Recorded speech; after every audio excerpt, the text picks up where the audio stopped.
Olá, tudo bem com você? Você vai assistir agora a mais uma aula de matemática. E nessa aula, vamos conversar sobre a função afim. Mas antes de apresentar a definição desse tipo de função, é sempre bom lembrar o que é uma função. Uma função é uma espécie de relação entre duas ou mais variáveis, sendo que quando uma dessas variáveis, que é chamada de independente, se altera, a outra variável, chamada de dependente, também vai se alterar em função da primeira. Para pensar sobre isso, vamos observar aqui o caso do consumo de um plano de dados de internet ao assistir um vídeo em um celular. A ideia é explorar a relação entre o consumo de dados em função do tempo de duração do vídeo assistido. Ou seja, vamos pensar aqui na relação que existe entre essas duas variáveis e como o consumo de dados se altera em função do tempo que o vídeo possui. Vamos ver esse problema, então. Suponha que, ao assistir um vídeo no celular, o usuário tenha que acessar uma plataforma de vídeos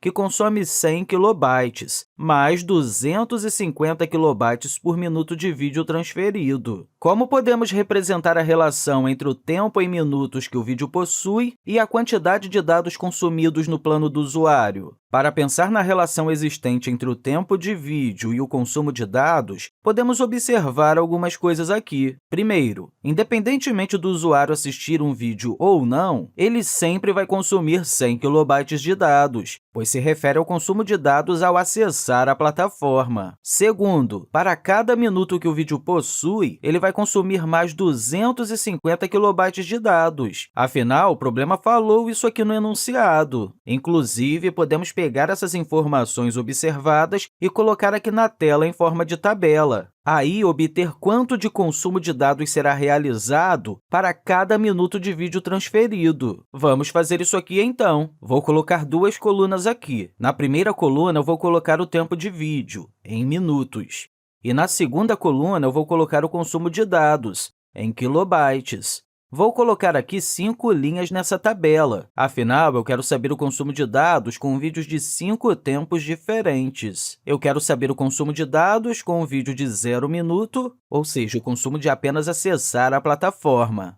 Quero saber também o consumo com um vídeo de 1 minuto, com um vídeo de 2 minutos, com um vídeo de 3 minutos e com um vídeo de 4 minutos. Agora, vamos colocar aqui do lado o que está escrito no enunciado e que já até comentamos. Há um consumo de 100 kilobytes mais 250 kilobytes por minuto de vídeo transferido. Ou seja, podemos colocar aqui na primeira linha 100 mais 250 vezes 0. Assim, foi realizado um consumo de apenas 100 kilobytes de dados, que inclusive é o que consumimos ao apenas acessar a plataforma. Agora, ao visualizar um vídeo de 1 minuto, teremos 100 mais 250 vezes 1, pois temos o consumo ao acessar a plataforma e mais 250 uma única vez. Afinal, o vídeo tem apenas 1 minuto. Com isso, teremos o consumo de 350 kilobytes de dados. Ao visualizar agora um vídeo de 2 minutos, teremos 100 mais 250 vezes 2, pois temos o consumo ao acessar a plataforma e mais 2 vezes 250, pois o vídeo tem 2 minutos. Dessa forma, teremos o consumo aqui de 600 kilobytes de dados. Seguindo essa mesma linha de raciocínio, ao visualizar um vídeo de 3 minutos, teremos 100 mais 250 vezes 3, que é igual a 850 kilobytes de dados consumidos. Por último, visualizando um vídeo de 4 minutos, teremos 100 mais 250 vezes 4, que é igual a 1.100 kilobytes de consumo de dados. Viu que interessante? Agora, uma coisa que sempre podemos fazer quando temos uma relação entre duas variáveis e encontramos valores que relacionam essas variáveis é representar essa relação através da associação de pontos em um gráfico no plano cartesiano. Vamos fazer isso aqui, então.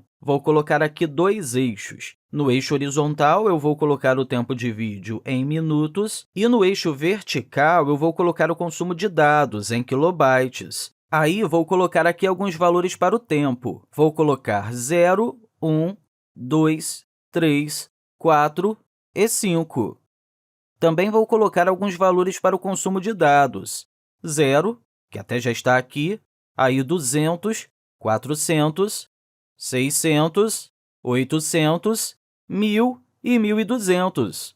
Assim, fica mais fácil fazer as associações. Inclusive, por falar em associações, o que vamos fazer é buscar valores que estão no eixo horizontal que se relacionam com valores que estão no eixo vertical, e aí marcar um ponto onde ocorre essa correspondência. Um detalhe importante que precisamos comentar é que existe apenas um único valor de tempo de vídeo que se relaciona a um valor de consumo de dados, como se fosse a relação entre valores de dois conjuntos, no qual todo o valor do primeiro conjunto possui um único correspondente no segundo conjunto. Mas, enfim, vamos fazer isso aqui. Temos aqui que, tendo um vídeo com um tempo igual a zero, ou seja, só de acessar a plataforma, teremos um consumo de dados de 100 kilobytes. Então, temos um ponto aqui.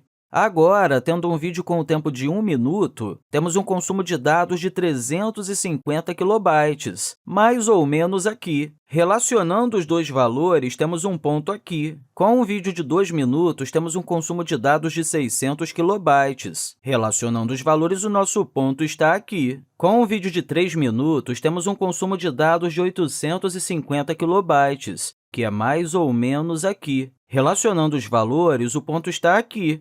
Por último, com um vídeo de 4 minutos, temos um consumo de dados de 1.100 kilobytes. Sendo assim, o nosso ponto está mais ou menos aqui. Se a gente fosse colocar o consumo de dados de vídeos de vários tempos diferentes, inclusive de frações de minutos, teríamos infinitos pontos aqui. Ao colocar todos esses pontos, poderíamos traçar uma linha através deles. Dessa forma, teríamos aqui uma reta, que inclusive indica o comportamento da relação entre o tempo de vídeo e o consumo de dados para todas as durações possíveis de vídeos. Uma coisa muito legal também é que podemos representar essa relação entre tempo de vídeo e consumo de dados através de diagramas de conjuntos. Por exemplo, podemos colocar aqui dois diagramas. No primeiro diagrama, vou colocar valores que indicam o conjunto do tempo de vídeo em minutos. E no segundo diagrama, vou colocar valores que indicam o consumo de dados em kilobytes. Ou seja, no primeiro vou colocar 0, 1,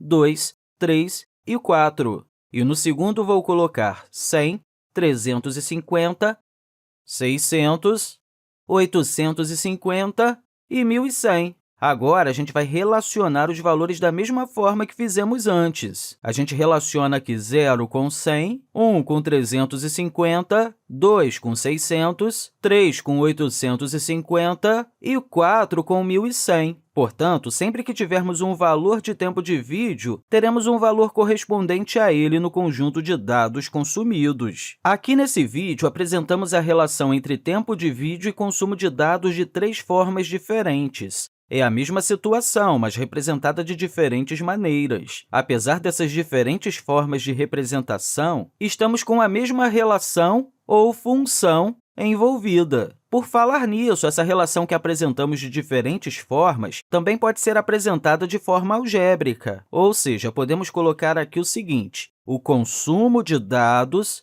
é igual a 100 mais 250 vezes o tempo de vídeo. A gente até fez isso lá na tabela. Porém, como temos uma variável aqui se alterando em função de outra variável, podemos apresentar isso aqui na forma algébrica de uma função. Como é o consumo de dados que se altera em função do tempo de vídeo, podemos dizer que o consumo de dados é igual a f de x, em que x corresponde ao tempo de vídeo. Sendo assim, f de x vai ser igual a 100 mais 250 vezes x. E pronto, temos aqui uma expressão que representa o que chamamos de função afim, também chamada em muitos momentos de função do primeiro grau ou função linear. Para deixar tudo mais claro, a função afim é uma função real que pode ser escrita da seguinte forma: f de x é igual a a vezes x mais b, onde x é a variável independente e f de x é a variável dependente. Além disso, a é o que chamamos de coeficiente angular e b é o que chamamos de coeficiente linear, sendo que a e b são reais, onde o a é diferente de zero. Enfim, espero que você tenha conseguido compreender todas essas ideias direitinho. E, mais uma vez, eu quero deixar aqui para você um grande abraço e dizer que te encontro na próxima. Então, até lá!